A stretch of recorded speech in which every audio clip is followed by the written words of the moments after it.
Sziasztok, kedves hallgatók! Közeledik az év vége, és ilyenkor nagyon sokan, és mi is végig gondoljuk, hogy mi történt ebben az évben. Így karácsonyra megint egy kis összegző best of adással készültünk nektek. Hogyha emlékeztek, akkor a nyáron már készítettünk egy ilyet, most pedig azokat a legjobb gondolatokat szedtük össze, amik úgy gondoljuk, hogy ősz óta elhangzottak az ingatlanéző kalandokban, és hasznos lehet azok számára, akik érdeklődnek az ingatlanok iránt. Fogadjátok sok szeretettel, hogyha valamelyik téma mélyebben is érdekel benneteket, akkor keressétek meg a vonatkozó adásokat.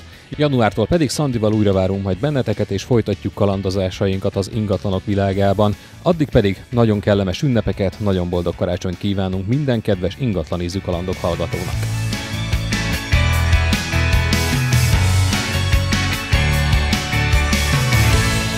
Azt mondtad nekem, Szandi, hogy vannak ilyen bizonyos gyakori kritikák, amit nagyon sokszor megkaptok, és ennek is most van egy ilyen reneszánsza, vagy egy ilyen sláger témája, hogy azt állítják sokan a kommentekben, hogy az ingatlanosoknak az érdekük, hogy feljebb tolják az árakat. Hát ha nem is éppen úgy tudod, hogy érdekük, hanem csak egy ilyen megállapításként, hogy az ingatlanos minek van, egyébként is ő miattuk megy feljebb az ár, és azért van reneszánsza, mert nyilván a piaci helyzet maga, a vásárlók és az eladóknak szerintem az elégedetlensége is nyilván indukálja azt, hogy neki ez a meglátása. Aki szeretne vásárolni, az nyilván azért elégedetlen, mert nagyon drága számára a piac, illetve, hogy ami a számára elérhető volna, az lehet, hogy nem felel meg épp az igényeinek, mert olyan, és valamiért ugye hát mindig kell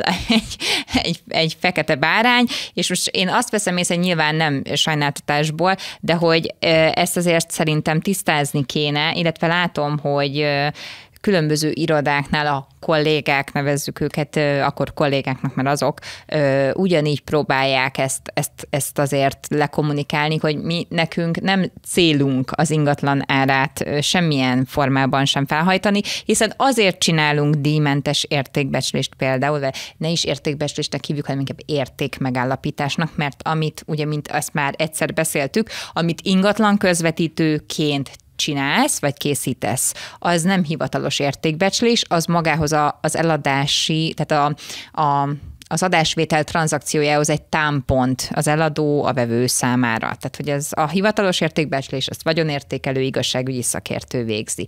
Oké. Na, tehát, hogy ezért csináljuk azt, hogy megnézzük a piacon az árakat. Ezért tárgyalunk az eladóval, hogy nyilván amit már ugye pont az előző adásban kifejtettem olyan nagy vehemenciával, hogy az álmaikat árazzák be, ezt visszacsatolnám. Tehát, hogy nekünk az a dolgunk, hogy megmutassuk a megbízónknak, most még maradjunk jelen esetben az eladó a megbízónk, hogy ha ő ezt úgy árazza be, hogy érzelmi tényezőket von be a képletbe, az álmait, hogy mit akar megvalósítani, és nem magát az ingatlant, mint lokációt, elhelyezkedést, állapotot, méretet, stb., akkor tévútra fog menni, és akkor benne csücsülhet az ingatlanban akár évekig. Nekünk az az érdekünk, hogy maga a tranzakció megtörténjen. És lehetőleg minél gyorsabban. Pontosan, hiszen ez nekünk nem.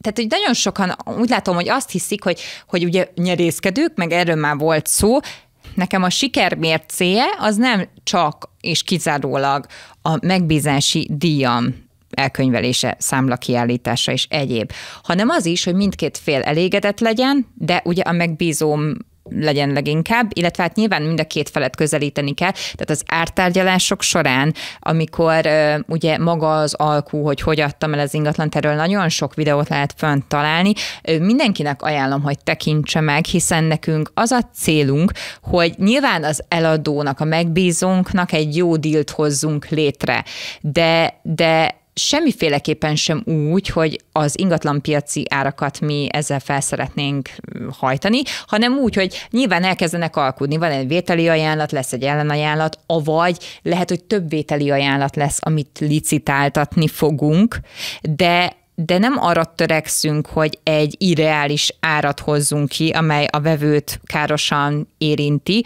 hanem amely mind a két félnek jó és elfogadható. Ha versenyeztetsz több vevőt, akkor ott is az eladó szempontjából nézed és mérlegeled, nem? Tehát lehet egy olyan két vételi ajánlat, amiben az egyik azt mondja, hogy ő megadja, most teszem azt a 85 milliót, de neki ahhoz hitelt kell felvennie, ott van mellette egy másik ajánlat, hogy ő 84 milliót ad, de cashben fizeti azonnal.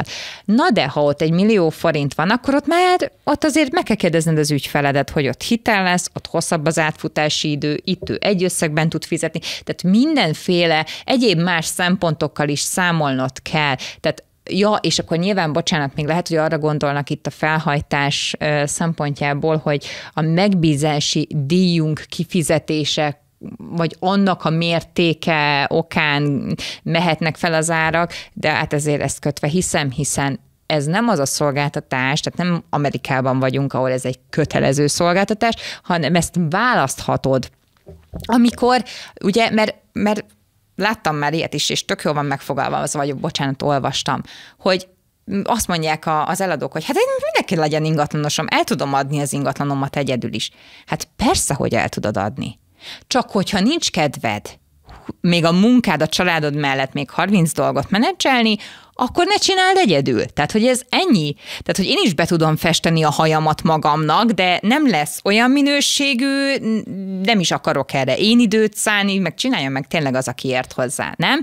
Tehát, hogy ez erről szól, nem másról. Tehát ez egy kényelmi szolgáltatás, hogyha így veszem. Részben azt mondanám, hogy kényelmi szolgáltatás, részben pedig az, hogy valóban, tehát hogyha te nem marketinggel foglalkozol, akár a munkát kapcsán, vagy nem tanultál tárgyalástechnikát, mert ez nagyon sok részből tevődik össze. Ha nem dolgoztál ingatlanokkal, ha nincsenek meg a műszaki ismereteid, ha nincsen meg a kapcsolati tőkéd, tehát nagyon, én úgy gondolom, de már találkoztam olyannal is, aki azt mondta, hogy Alexandra, én ehhez nem értek, én egyszer nem tudnék felpakolni képeket, meg azt sem tudom, milyen képeket pakolni. Hogy nagyon sok tényező lehet, amihez egyszerűen nem ért, nem megy. Akkor meg igenis kell segítség, együttműködést kötni. És nyilván előtte igenis mindenki olvassa el a szerződéseket, mit tartalmaznak, de az, hogy mi lennénk a felhajtó tényező, ezek szerintem, bocsánat, akik ezen hozzászólásokat írják, úgy érzem, hogy az ilyen közgazdasági alapfogalmak hiányában vannak, mert hogy a piaci árakat közel sem a mi tevékenységünk befolyásolja. És ennek kapcsán még egyébként az jutott eszembe, csak megerősítve azt, amit mondasz, és tessék egyébként meghallgatni a hitelezésről szóló podcast adásunkat, mert ugye azért én azt feltételezem, hogy Magyarországon az ingatlanok túlnyomó többség az valamilyen hitelkonstrukcióval cserél gazdát, tehát valamilyen hitelezés történik. Na most te mondhatod azt, hogy ez az épület, vagy ez a lakás, vagy ez a bármilyen 150 millió forintot ér, de úgyis ki fog jönni a banki értékbecslő, aki hivatalosan fel fogja becsülni, és azt fogja mondani, hogy nem, ez 80 milliót ér.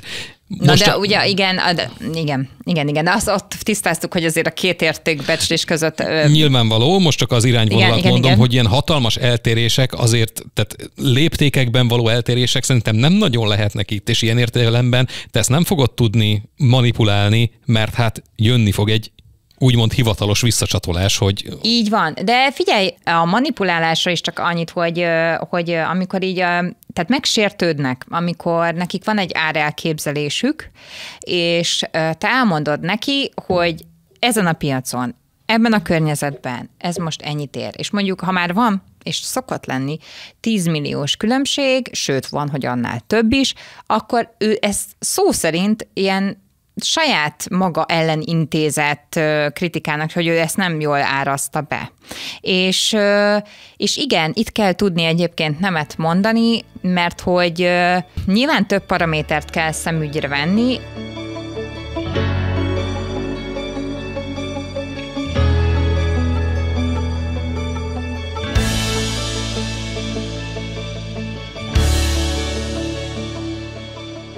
Nagyon kínálati piac volt az elmúlt időszakban, és fizetőképes kereslet, illetve most a hitelek sem túl vonzóak még az ügyfelek számára, hiszen még mindig magas a kamatkörnyezet. Ebből fakadóan még mindig nem motiváltak annyira a vásárlásra. És mi történik ilyenkor? Ha valaki tanult közgazdaságtant, akkor biztos beugrik neki a marssal kereszt, hogy mi történik akkor, hogyha kínálat tolódik el, a kereslet tolódik el. Tehát ilyenkor már akik tényleg motiváltak az eladásban, mert baromi sok. Ezt a következő adásban akartam elemezni, de most is elmondom, jó, hogy az ügyfelek azok nagyon sokszor, főképp most, hogy felszaladtak az árak, beleesnek abba a hibába, hogy az álmaikat árazzák be, és nem az ingatlanukat. És ezt én rendkívül téves útnak tartom. Tehát azt, hogy ő neki még, hát a lányának kell adni pénzt, a fiának kell adni pénzt, meg még szeretne átköltözni, még autót szeretne, de ez nem érdekli a vevőt. Tehát, hogy azt kell megérteni, hogy úgy tudom eladni az ingatlanomat sikerrel, ha egyrészt motivált vagyok, tehát tényleg el akarom adni, és az árat hajlandó vagyok a piachoz beárazni. Tehát nem az álmaimhoz, és nyilván, mivel a kereslet egyszerűen nem tud ilyen árakat megfizetni, ezért vissza kell csökkennünk. És persze vannak olyan cikkek és források, amik azt írják, hogy most tartunk a nyugat felé, és ez a lufi nem fog kipukkadni. Az, hogy lufi van-e, abban most nem menjünk bele, de hogy igen, mehetnénk a nyugat felé, hogyha a reálbérek is a nyugat felé mennének. De mivel sem az inflációs szint, sem mivel ugye az inflációt a jegybanki alapkamattal és egyéb más tényezőkkel próbálják, tehát fiskális, monetáris politikával kézben tartani, amíg ezen intézkedések nem csökken vissza egy normális tartományba, ezáltal a hitelkamatok, addig ez nem fog megtörténni, tehát hogy itt a kínálatnak kell egy kicsit felébrednie, hogy a kereszt az meg tudjon történni, és hát nyilván egy ideig visszálljon, mert utána megint lesz egy eltolódás, most ez nyilvánvaló, de hogy egyensúlyra kéne most már törekedni.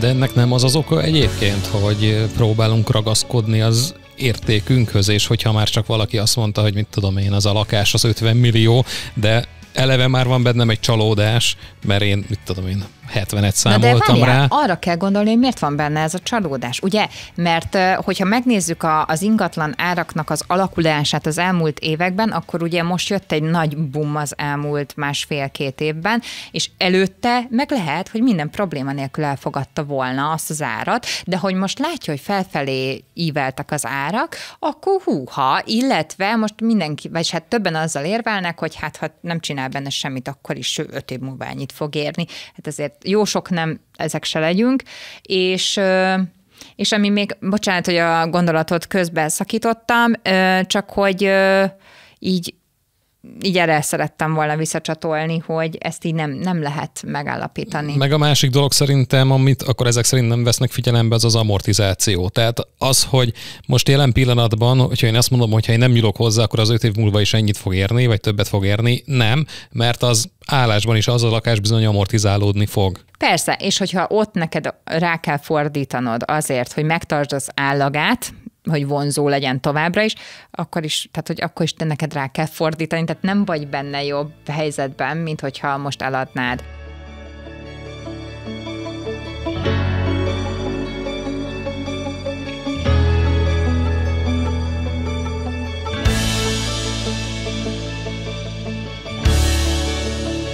A kínálatban én azt látom, hogy sok úgymond betokosodott ingatlan van, ami még ugye amiatt lehetséges ott, mert hogy az elmúlt időszakban túl kínálat volt. A betokosodás alatt azt érted, hogy nagyon régóta nem pontosan, tudják eladni. Igen. Hát nyilván ott is valamit kezdeni kéne. Szóval a kereslet élénkülése azért az valamelyest tetten érhető. Főképp, hogy olvastam most gazdasági elemzéseket, hogy azért az előző nyári hónapokhoz képest érezhetően növekedett például az érdeklődők telefonhívásának a száma, ebből is tudnak nyilván arra következtetni. Most ez nem megvalósult tranzakciókat jelent, de hogy volt élénkülés. Én azt tudom erre mondani, hogy a kínálatban majd nagyon sok eladónak, aki már régóta kint van az adott ingatlannal, el kell döntenie, hogy mennyire motivált az értékesítésben.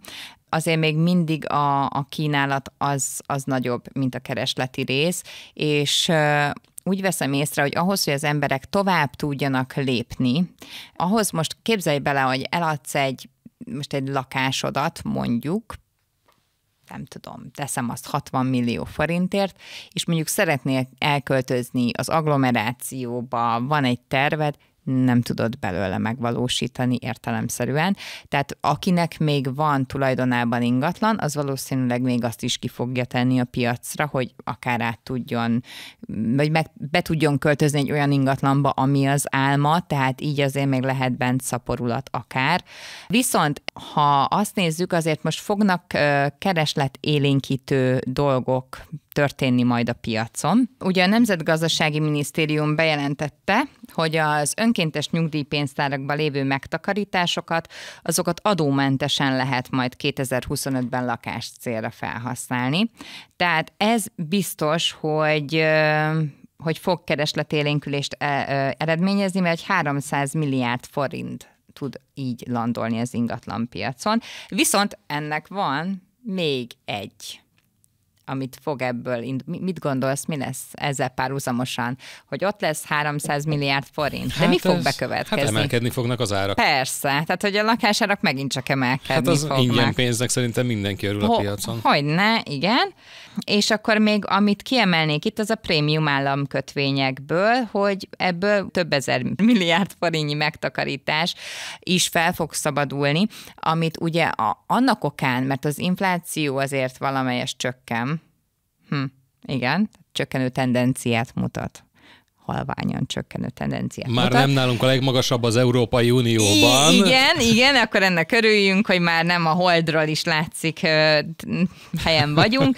Szóval ennek köszönhetően, mert nem ebbe fogják feltétlen visszaforgatni, hanem az óvatosság talán egy picit enyhül, és nyilván diverzifikálni akarja, tehát meg akarja osztani úgymond a kockázatokat, illetve az eszközöket, amiben elhelyezik az emberek a vagyonukat. És nyilván minden tanácsadó is erre próbálja ösztönözni, motiválni őket. Nyilván azért is, mert verseny van a piacon, meg azért is, mert tényleg így biztonságosabb az embernek, hogyha van egy picike, maradjon állampapírba, a többit beleteszem mondjuk befektetési alapba, részvénybe, bármiben, amit szeretném. Tudom, hogy ez kockázatosabb, de magasabb hozamot tudok elérni adott esetben, és akkor azok, akik régen például ingatlanban is tartották, vagy abban tartották a pénzüket, ők voltak nagyrészt azok, akik átfordultak az államkötvény felé. Mert magasabb hozamot tudtak elérni Pontosan, és most majd ők ezt követően biztos, hogy tehát nem azt mondanám, hogy teljes mértékben, de fognak visszatérni.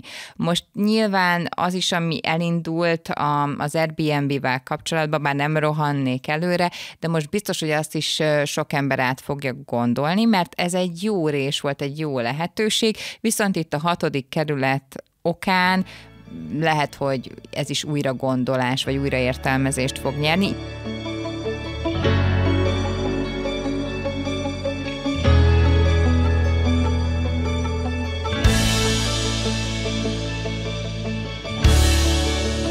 Nyilván 3 tényezős, a piacnak az alakulása, az ingatlanos képessége és az ár. Ez a 3 szög az, amiben ezt el kell képzelni, hogy mennyire lesz sikeres az adott értékesítés, de a családi házat is kiemelném, hogy nagyon jó műszaki állapotú. Ráadásul tényleg olyan berendezéssel, amit már úgy mondhatnánk is, hogy homestagingnek megfelelő, tehát hogy tényleg gyönyörű volt a ház, és nem akarok pontatlan lenni, de a 3. megtekintő volt az, aki így azt mondta, hogy ő ezt akarja. Egyébként a siker az nem máshonnan érkezett be, mint a legnagyobb portálról, tehát hogy a statisztika az megint csak arra fele mutat, hogy ott és nem a social media és egyéb felületeken, habár volt már olyan, ami kapcsolati hálón keresztül, de ők most konkrétan onnan telefonáltak, hogy akkor jönnének, megnézték, és elég gyorsan döntöttek. És az alku is viszonylag minimális, és mind a 2 félnek megfelelő volt. Ne szaladjunk ennyire előre. Oké, bocsánat. Mert hogy én pont erre gondoltam, hogy akkor menjünk végig ezen a folyamaton, szerintem lépésről lépésre, hogy akkor megvolt ugye a nyertes, tudtátok, hogy feltételezhetően van egy ingatlan, vagy egy ház, hogy álltatok neki a munkának, hogy zajlott egyáltalán ez az egész, hogy mentetek ki megnézni, mi történt? Hát nagyon, először is nagy hipipúrá volt az irodában, amikor ilyen gyorsan megérkezett a válasz, és a kolléganőm Veres Brigitta volt az, aki felvette velük a kapcsolatot.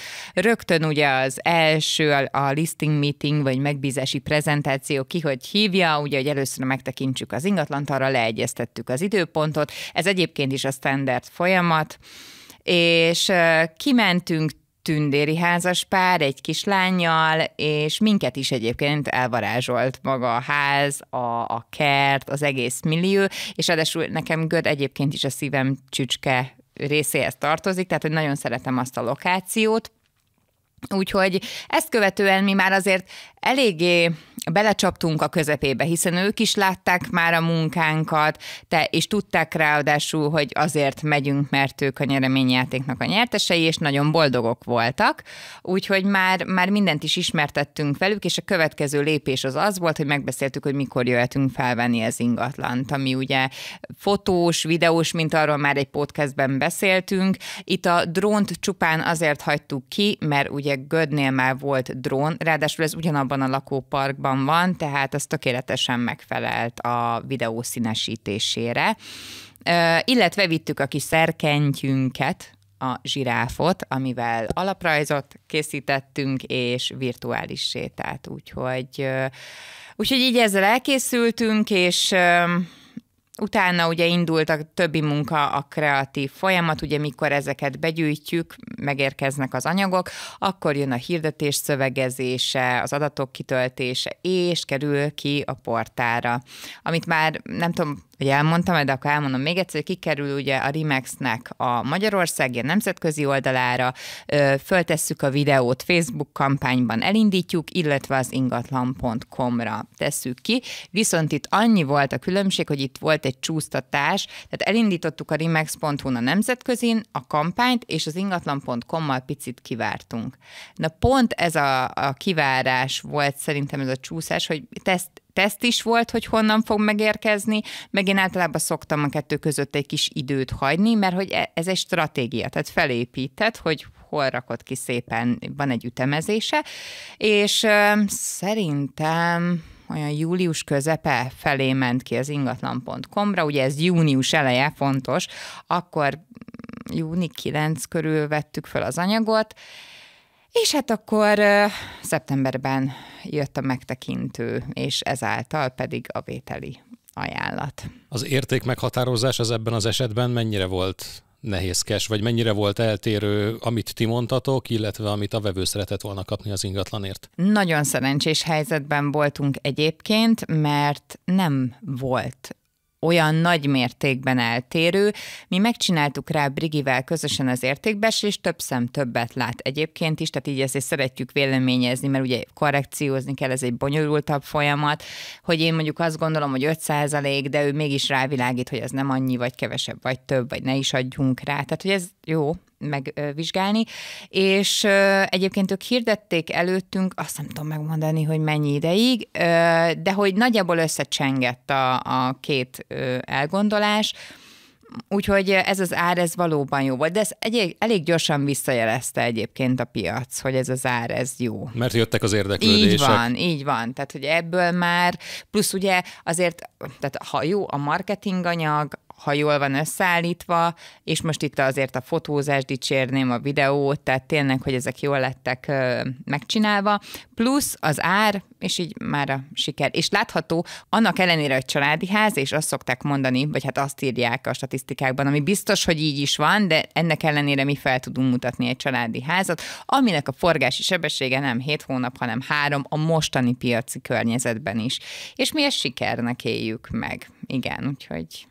Ugye mondtad, hogy azért itt volt egy kis stratégiázás itt a hirdetés kapcsán, erről mondasz egy kicsit, hogy egyébként mögött mi volt a gondolatmenet, hogy nem egyszerre hirdettétek meg, mert nekem laikusnak azt tűnne egyébként logikusnak, hogy akkor egyszerre menjen ki mindenhova, mindenhol lássák minél több helyen, de hát akkor ezek szerint ez mégsem így van teljesen. Én azt szoktam mondani, hogy nem jó minden muníciót elhasználni első pillanatban, és hát ez a marketing terv és az értékesítési stratégiának a lényege, hogy először megnézem, hogy adott csatornából egy időszak alatt mennyi eredmény születik, ha nem, akkor még van, amit bevessek, hogy nem, akkor megnézzük innen, akkor leteszteljük onnan, és nyilván, hogyha most mondok egy példát, a Komról se sikerült volna, akkor jön az úgynevezett proaktív értékesítés, amely azt jelenti, hogy kapcsolati hálót kezd el megmozgatni az ember, tehát felveszi a kapcsolatot az ismerősök, ismerőseinek ismerőseivel,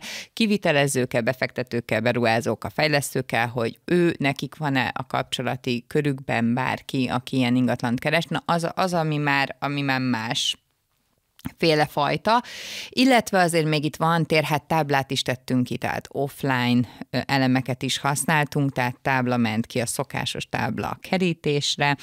Ezen kívül csináltunk marketing brossúrát, tehát linket, amit kiajánláshoz tudsz kiküldeni akár cégeknek, magánszemélyeknek, de például erre nem került sor, hogy ezt elkezdjük. Mert ezt általában már akkor szoktuk csinálni, amikor a külső forrásból, tehát az online elemekből nem érkezik be érdeklődő. És azért ott már, amikor ezekből az elemekből nem jön be érdeklődő, ott már és bizonyos időn belül, tehát hogy ezt azért nyilván meg kell határozni az ismert múltbéli statisztikák alapján, az ingatlan típusa alapján, hogy oké, erre mi volt a múltbéli helyzet, hogy most ez mondjuk 4-6 hónap a forgási sebessége, 7-8, tehát hogy azt tudnod kell, hogy mennyire nehéz az adott ingatlan.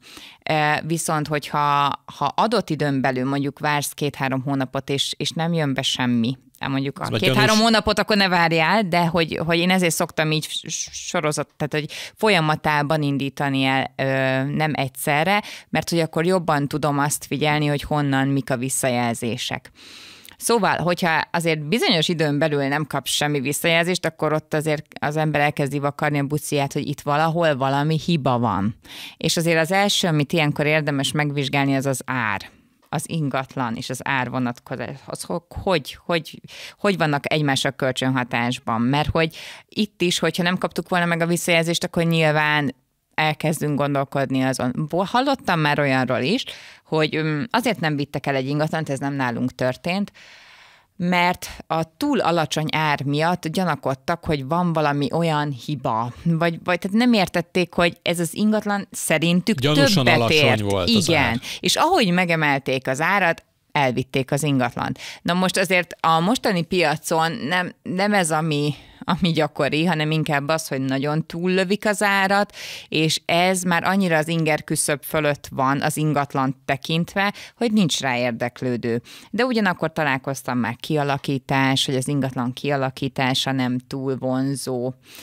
És akkor itt visszacsatolnék arra, amiről már beszéltünk, tehát tényleg egy befotózáskor, amikor én eldöntöttem, hogy eladom az ingatlanomat, akkor azt az ingatlant fel kell készíteni arra, hogy az sikeresen eladhatóvá váljon, rendet tenni, tehát tényleg erre fókuszt kell helyezni, mert sajnos már kaptam vissza, hogy hiába pakoltunk össze, akkor is zsúfolt volt, akkor is, tehát nem lett szimpatikus, tehát hogy emiatt is már érkezett visszajelzés, és akkor újra kell gondolni, hogy jó, és akkor ezen hogyan tudunk javítani, hogyan tudnánk olyan fotókat csinálni, amitől nem ez az érzet keletkezik, tehát hogy akkor ezeket is tovább kell gondolni, hogy ott mivel lehet variálni a sikeres eladás érdekében. És akkor még arról mesélj egy kicsit, ugye már azért pedzegettük, de hogy milyen videókat, milyen fotókat készítettetek, mi az, amit próbáltatok kiemelni, hogy néztek ki ezek az anyagok. Most tudom, hogy ezt így beszédben kicsit nehéz átadni egy ilyen vizuális élményt, de azért ha tudsz valamit mondani. Szerintem Marcinak egész könnyű helyzete volt ott a családnál. Marci a fotós egyébként. Marci a fotós, igen, volt is már itt, mert hogy világosak a falak, nagyon sok, tehát hogy nagyon napos. Van ez az úgynevezett fénycsatorna is fönt az emeleten, hogy nem kell éjszaka sem mondjuk villanyt kapcsolni, hogyha kimész a mosdóba, mert hogyha olyan mondjuk holdfény süt be, akkor látsz. Tehát, hogy ez is engem ez úgy megnyert, hogy van ilyen, és akkor nem kell állandóan a mesterséges fény. De hogy én azt gondolom, hogy Marcinak ezáltal, hogy direkt még arra is figyeltek, mert ugye ők építették az ingatlant, hogy több ablak kerüljön be, mint amennyi volt. Tehát, hogy ezeket így próbálták fölülírni, mert számukra is fontos volt az, hogy legyen természetes fény a házban. Úgyhogy és a Marci nyilván nagyon szereti azt, hogyha ilyen tiszta, rendezett és fényes helyeket, hát fényes, most lehet, hogy vitatkozna velem, hogy nem a fényesre gondolt egész pontosan, de hogy így könnyű volt, és tényleg érdemes megnézni, bár most már szerintem a hirdetéseket nem találjátok meg, de nagyon szívesen egyébként kitehetjük a podcast alá megmutatni, mert szerintem gyönyörű képek születtek. Illetve nagyon figyeltek arra a tulajdonosok, hogy a bútorok színei, még a légkondicionáló színe is passzoljon a környezethez. Tehát, hogy van olyan ember, aki rendelkezik ezzel a szép érzékkel, és ezt használja is. Na ez az, amikor belépsz, és azt érzed, hogy itt van egy harmónia, egy összhang, na ez teremtődik meg abban a házban, és ezáltal, hogy meleg színek, meg ilyen földszínek is kapnak helyet benne, ezáltal nyilván mindenkinek más az ízlése, de számomra nagyon vonzó is lett, ráadásul, ha még tudod a fő paramétereket, hogy a szigetelés kiváló, főképp, mert a tulajdonos ezzel foglalkozik, ő volt a műszaki ellenőr. Így már nem kérdés, hogy az top 10, tehát, hogy ott már nem merült fel egyéb kérdés, hogy napelem, tehát, hogy megújuló energiával ellátott, tehát, hogy minden adott volt ahhoz egyébként, hogy itt siker szülessen. Hát ezt a vizualizálási kérdést, ezt jól megoldottad szerintem, én legalábbis el tudtam képzelni így magam előtt, hogy ez nagyjából hogy nézhetett ki. Az eladónak mennyi feladata volt ebben a folyamatban, azon kívül, hogy beengedett titeket a megbeszélt időpontban a házba, hogy elkezdjétek a munkát?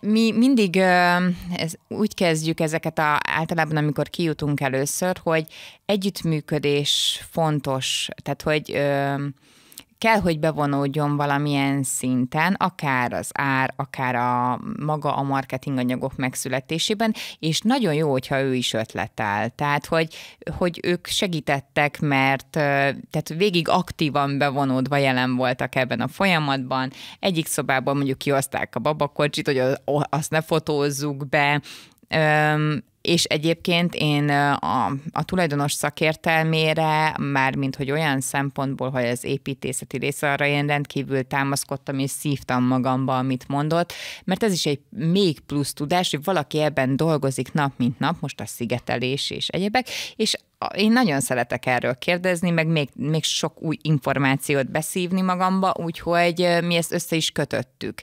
És ezáltal eljutottunk egy ilyen szinte baráti kapcsolódásba. Tehát most már úgy hívnak, hogy még rendezni kell dolgokat, persze ennek van egy folyamata, de hogy már hívnak, hogy figyelj Szandi, ez a szitu, akkor hogyan haladjunk tovább. Tehát ez kell, hogy kialakuljon. Az első találkozásnak a bizalomépítése legfőbb, leghangsúlyosabb eleme, és az, hogy tényleg át tudjuk adni a tulajdonosnak azt, hogy az együttműködésünk nélkül ez nagyjából nem fog tudni megvalósulni, mert annyi mindenben kell, hogy egyezzen az ő meglátása, meg a mi meglátásunk, és még egyet hozzátennék, hogy nem elhanyagolható szempont az, hogyha szakértőnek tartanak.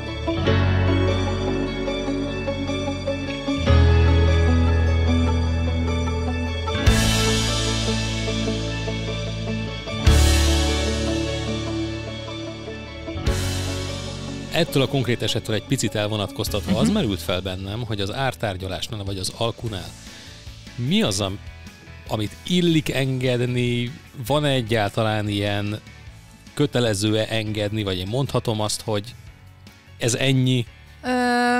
Jó, nyilván ezt kötelezően nem lehet mondani, de hogy igen. Mi a tapasztalat a piacon, inkább így kérdezem. Hát ez változó, ugye most az 5-10% körüli alkumérték van benne, ez nyilván változó, most azt kell mondani, hogy ennél a háznál ennél jóval kevesebb volt az alkumérték, mert hogy tényleg reálisnak tartották az árat, amelyet érte kérnek. Igen, az alkut az bele kell számolni, mert jó magyar szokás, igen, mindenki jön az alkuval, hogy hát egy picit menjünk lejjebb nyilván. Ezt amikor az értéket megállapítjuk, ezt mindig el is mondjuk egyébként az eladói oldalnak, hogy ebbe még majd bele kell kalkulálni azt, hogy ebből bizony fognak alkudni. Az 5% azzal kell számolni. Van, aki nem, van, aki annyit nem tesz, és van, aki annál többet is. Na, olyankor szokott az lenni ez a szemtelen ajánlat, hogy attól függ, hogy mennyire van sürgős élethelyzetben az eladó, és hogy a vevő erre mondjuk mennyire érez rá. Mert ha ráérez, akkor nyilván tud tenni.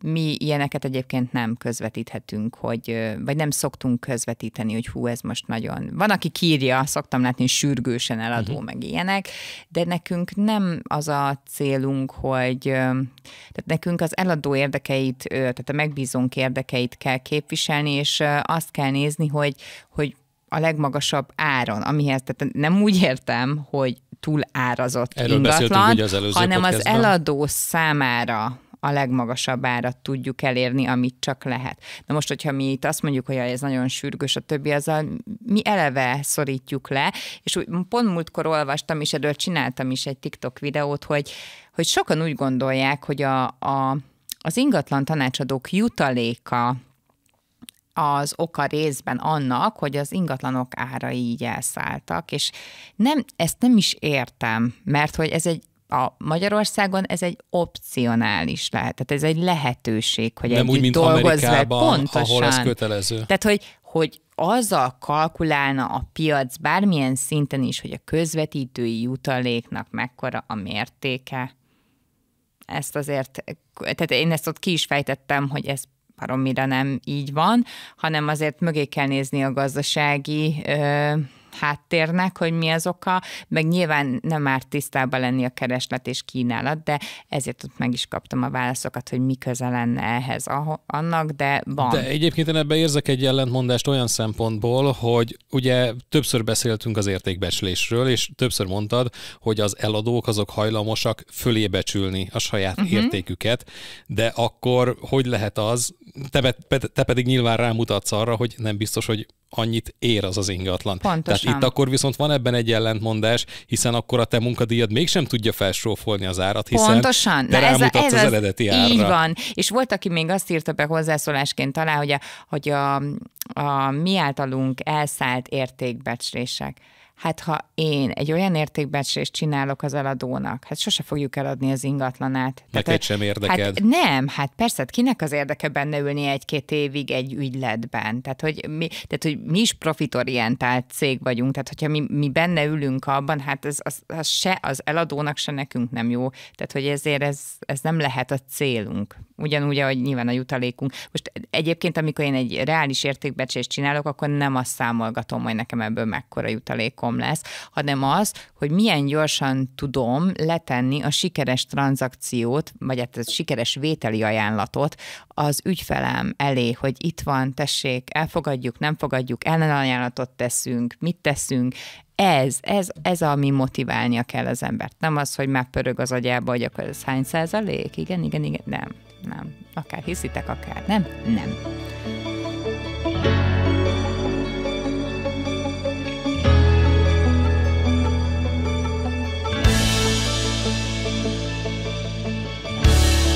Nem gondoljuk azt mi sem, meg senki sem, aki józan belátású, hogy egy önkormányzat engedélyezni azt, hogy mondjuk a telek, nem tudom, pont ebben az övezeti besorolás közepén helyezkedik el, és ő ezt úgy kiemeli onnan, és azt mondja, hogy na jó, itt lesz egy darab, amire építhetnek, de hogy is nem. Tehát, hogy ezeket azért ők igyekeznek egységes keretbe foglalni. Akkor, ha már utaltál rá, akkor zárjuk szerintem rövidre ezt a finanszírozás kérdést, mert hogy egyébként ez sokkal egyszerűbb, mint mondjuk egy lakás sokkal egyszerűbb, ha meg vásárolni szeretném, meg nehezebb, mert hogy szűkebb az, amit erre gondolok, tudsz igen, venni. tehát hogy kevesebb a lehetőség, kevesebb benne talán a változó, de akkor a telkekre egyébként milyen finanszírozási lehetőségek vannak? Hát a jelzáloghitel, tehát ugyanúgy meg tudod terhelni a telket, viszont arra kell figyelni, hogyha építkezni is szeretnél rá, érdemes ugyanabban a bankban, és az már építési hitel, tehát hogy úgy minősítesd magad elő a bankkal, hogy mind a kettőről tudjon. Nyilván fontos, hogy tehát ne álljál ott, hogy van egy telkem, de a többit nem fogom tudni finanszírozni. Tehát érdemes ezt a kettőt már elmondani a banki ügyintézőnek, hogy ezzel tudjon kalkulálni, meg nyilván ők is rákérdeznek. Illetve nyilván, hogyha olyan jó áron találsz telket, akkor személyi kölcsönből, babaváró hitelből is megvalósítható. Azért mondtam ezt a babavárót, mert hogy ez szabadon felhasználásuk. Tehát, ott nem fogják megkérdezni, hogy mire használod fel, de ilyen támogatások, most pont a Csok Pluszra gondoltunk, ugye előtte meg ilyenek, nem. Tehát, hogy arra nem tudod igénybe venni. Úgyhogy csak a jelzáloghitel tud ebben a szempontban így segítő társad lenni a vásárlás során. Na hát ugye beszéltük, hogy azért ennek van egy elég komoly ilyen bürokratikus, adminisztrációs része a telekvásárlásnak. Mik azok a legnagyobb hibák, amit szerinted el szoktak követni az emberek? Tehát ilyenekre gondolok, hogy vannak-e ilyen nagy szembesülések, hogy hoppá, gázzal szeretnénk fűteni, de nincs gáz a telken, hoppá, építkezni szeretnénk, de nem építhetünk olyat, ami nekünk megfelelne. Tehát mik azok a jellemző megakadások, hibák, amik előfordulnak? Hát nézd, én azt mondom neked, hogyha ezeket, amiket ugye az elején elmondtam, végig zongorázza a vásárolni akaró, vagy tényleg vételi szándékot mutató ügyfél, és arra jut, hogy még lennének kérdései, na, ilyenkor jön az szóba, hogy jó, nem minket, hanem akar tényleg, de akkor egy ügyvédet keressen föl azzal kapcsolatban, hogy segítsen neki, illetve azért tudom ajánlani a települési rendezési osztályát is az önkormányzatnak, vagy tényleg a főépítészhez is lehet akár e-mailt is intézni, ha valami nem világos. Nyilván nem mindenre tud ám ő sem válaszolni, de hogyha valaki tényleg nagyon alapos és megfontolt döntést akar hozni, na most az, hogy mennyibe kerül a közművek bevezetése, meg tehát ilyenkor is célszerű az adott szolgáltatóhoz elmenni, telefonálni, tehát ismertetni, hogy itt van egy telek, ha kinyomoztuk, hogy mert nyilván látjuk az elközműn, hogy hol helyezkedik el a vezeték, akkor, hogy mennyibe kerülne, azért szerintem arra ők is egy jó becslést tudnak adni. Ne felejtsük még el, én ide kiegészíteném, hogy mielőtt beleszeretünk tényleg egy telekbe, és úgy akarjuk megvenni, mint egy liter tejet a boltban, azért muszáj, hogy figyelembe vegyük például a lejtési viszonyait. Azt, hogy hogyan fogunk tudni rá építkezni, bár nem mi vagyunk, ugye, akik ezt kivitelezni fogják, de ezt is jó, hogy oda lássuk, és mielőtt megvásároljuk, tényleg ilyenkor már úgyis szoros együttműködésbe kell lennünk egy kivitelezővel, egy építtető céggel. Akkor vigyük ki. Tehát, hogy mert akik ebben benne vannak napi szinten, ők fogják tudni meg akár lépcsőzetes eljárással, hogyan alakítható ki, és akkor erre még szeretnék idehozni ilyen fontosabb dolgokat is. Beszéltünk már ugye az épületmagasságról, ami fontos, a homlokzat magasságról. Ezeket ugye tök jó, hogyha kiírjuk, még mielőtt beszélünk akár egy kivitelezővel, hogy mi az az építési telek, és mi nem az, akkor határozzuk meg ezt pontosan az OTÉK szerint, jó? A telek beépítésre szánt területen fekszik, megfelel az építési szabályoknak, közvetlenül megközelíthető gépjárművel, anélkül, hogy zöld felületet vagy termőföldet sértenénk. Azt most mondom, hogy szabadon fogalmazok, tehát nem a pontos definíciót olvasom fel. A közterülettel vagy magánúttal közös határvonala legalább 3 méter. Ha nincs megfelelő útkapcsolat, például egy zsákutca esetén, akkor ezen nem lehet építkezni, ezt kiemelten ide írtam, mert ez egy fontos.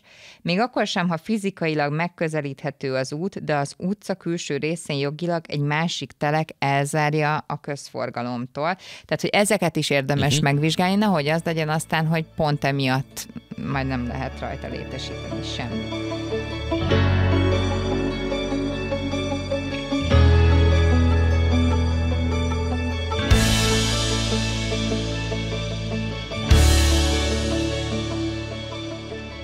És egyébként összességében építkezni még divat, vagy inkább szeretnek az emberek idézőjelbe beleülni a kézbe?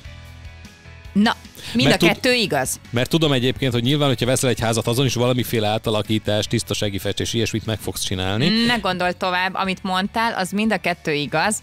A kézbe szeretnek beleülni. Tehát, hogy megvesznek egy telket, de ha számolunk, egy kicsit matekozunk. Jó, most, hogyha például a budai agglomerációt nézzük, ott is azért nem mindegy, hogy a város mely területén, mely lokációjában akarsz egész pontosan telket venni. De azért mondjuk azt, hogy most már 30-35ért mondjuk nem ennyire felkapott fancy helyeken, de találsz olyan telket még, ami beépíthető. Oké, rendítsek. Akkor meg vagyok 35 millióval a telekkel, és most nagyon futnak, nagyon trendiek ezek a készházak. És ott, ha jó, tehát ez attól függ, tehát az a statisztika, mert beszélgetünk egy céggel, hogy az emberek szűkítik a lakóterületüket, amiatt, hogy nincs kellő mennyiségű forrás ezekre az építkezésekre. Tehát míg régen simán ment egy 150 négyzetméter, 160, most már olyan a 80 és a 120 között mozognak ezek a készházak leggyakrabban, amiket felhúznak, és akkor ott is mekkora négyzetméterrel számolj. Ezt is nehéz meghatározni, mert nyilván megkérdezik, hogy milyen felszereltséggel kéred az ingatlant, milyen kivitelezésben, nem mindegy, milyen anyaggal dolgoznak. Tehát, hogy azért ott is van egy csomó kérdés, nem mindegy, milyen típus, milyen kialakítás, milyen eloszlás, tehát, hogy ott is nagyon sok a kérdés, de azért számoljunk úgy, hogy mondjuk négyzetméterét 400-tól 800-ig. Hát azért még, és ezt felhúzzák, egy újba mész bele, abban tényleg minden vadonatúj, megvan a külső-belső szigetelés, nyílászáró, minden, mert neked csak annyi a dolgot, hogy vidd a bútorokat, leted, és ott vagy benne a házi kódban. Oké, ilyeneket azért nem adnak bele, mit tudom én, a konyhabútort, meg ezeket nyilván, ezeket a gépészeti és egyéb asztalos munkákat, ezt már neked kell finanszírozni, de azért én már láttam olyat, hogy például a fürdőszobát a Scopra úgy adták át, hogy már be tudsz menni és fürödni. Tehát, hogy így azért... Igen, csak például itt meg felmerül bennem az időtényező kérdése, mert nyilván mire ez elkészül... Nehogy azt hidd. Ugye 3-6 hónap alatt felhúznak egy ilyet. Aha. Ez attól függ, hogy te mennyire vagy úgymond fizetőképes kereslet. Mert itt azért, hogy a kivitelező milyen fajta előlegforrást kér anyag, munkadíjjal együtt, hogy ő tényleg kivonuljon és elkezdje. És most ezen... hogyha a magánszemélyeket kivonjuk ebből a sztoriból, most azért a kivitelezők is ráálltak arra, hogy tehát még keresnek belterületen, tehát beépítésre szánt területen telkeket, és akkor oda húzzák fel hát sajnos én azt mondom, hogy egy kaptafára készülő házakat. Nekem nagyon fantázia nincs benne, amit látok, de mindenkitől elnézést kérek, akinek tetszik, nekem nem, de hogy még ezzel teremtenek otthonokat. Egyébként olyan településeken, ahol már nagyjából kirakhatnák a köszönjük betelt táblát, mert így is akkor a forgalom, hogy alig tudsz kijutni, de még mindig, mert hogy ugye az olyan ingatlanok, amik már teljesen leamortizálódtak és bontásra érettek, azokat van, aki úgy gondolja, hogy jó, akkor mondjuk a tulajdonos azt mondja, hogy rászállom a pénzt, én ledarálom, minden belerakom az árba, hogy én ezt itt elpucoltam, eladom a telket, és jönnek rá a kivitelezők egyébként.